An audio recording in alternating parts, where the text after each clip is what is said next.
Assalamualaikum warahmatullahi wabarakatuh. Alhamdulillahirrabbilalamin.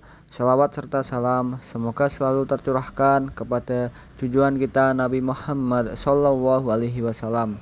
Pada video kali ini kami akan memberikan pembahasan terkait aswaja dengan tema bid'ah.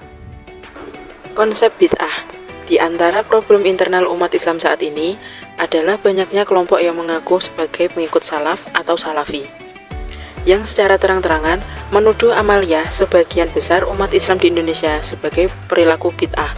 Sebab amalia tersebut dipandang mereka tidak ada dalil nasnya dan tidak dijumpai di zaman Nabi SAW dan para sahabatnya. Mereka dengan mudah menuduh orang-orang yang mengamalkan amalan itu adalah sebagai ahli bid'ah. Bahkan, sebagian mereka tidak segan-segan memvonis kafir terhadap kelompok-kelompok yang tidak sepaham dengan mereka. Apakah benar yang mereka tuduhkan? Ataukah mereka sebagian perkataan Abu Rahman Al-Dari?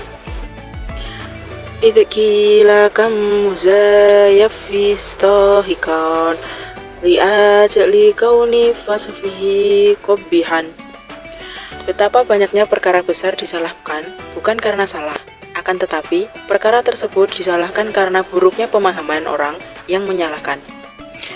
Untuk menjawab tujuan-tujuan tersebut, perlu kiranya penulis paparkan pemahaman tentang bid'ah secara komprehensif kepada para pembaca dengan disertai dalil-dalil penguat yang bersumber dari Al-Quran, Al-Sunnah, dan Atsar dari para sahabat.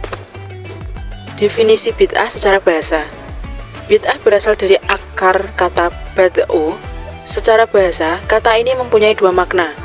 Maka, yang pertama adalah al-kalu wal adbu atau letih dan rusak.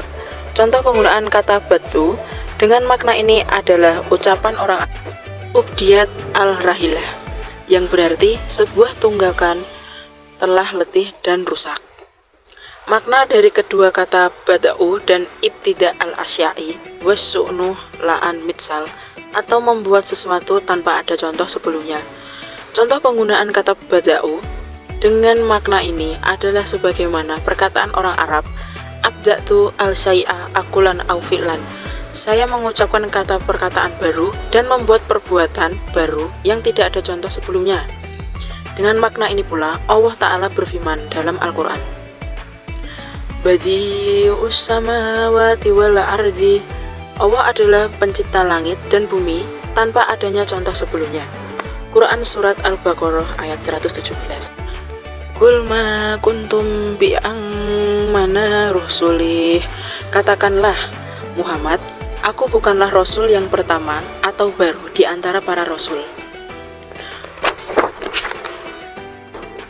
Warahbaniyata ba'taguha ma katabnaham alaihim illa tiga aris walillahi wa ma wahawha haqqori goyati.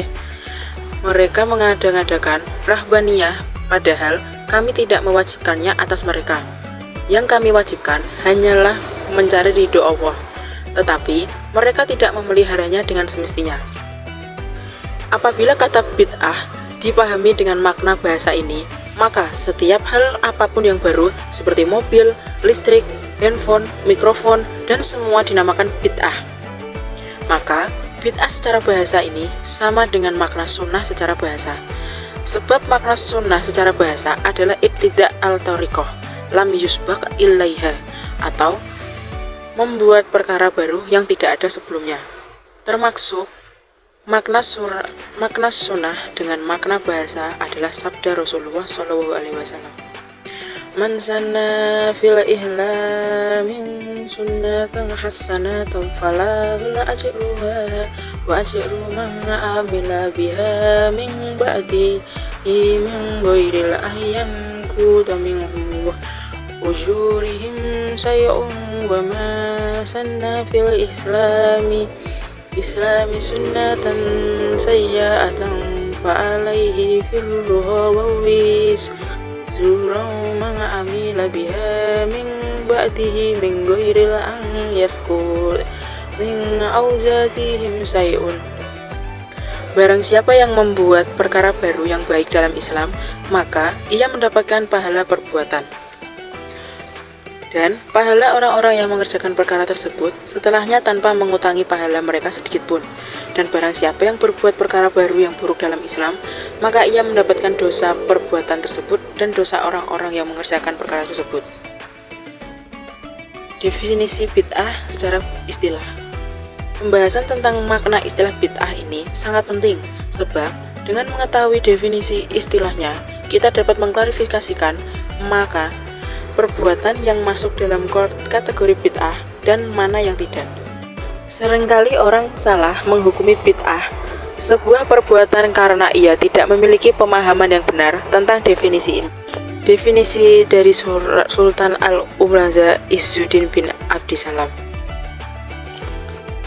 Fi'lu ma lam yudhadu fi ghairi wasulillah. Melakukan suatu perbuatan yang mana perbuatan ini tidak dikenal di masa Rasulullah SAW. Dari Al-Imam Al-Nawawi. Ihdatsu ma lam yakum min ahdi Rasulillah. Melakukan perkara baru yang mana perkara ini tidak ada di masa Rasulullah SAW. Dari Bahrudin Al-Aini Al-Hanafi. Ihdatsu man lam yakun lahu ahlun fi hadi Rasulillah. Melakukan perkara baru yang tidak ada dasarnya sama sekali di masa Rasulullah SAW. Dari pemahaman bid'ah dalam arti luas ini pula, Izzuddin bin Abdissalam, seorang ulama yang berjuluk Sultanul Ulama atau rajanya pada ulama, membagi bid'ah menjadi 5. Bid'ah wajib, bid'ah sunnah, bid'ah mubah, dan bid'ah makruh, dan juga bid'ah haram. Kelima bid'ah ini menurutnya berdasar atas dalil atau kaidah yang menjadi landasan atas perbuatan bid'ah.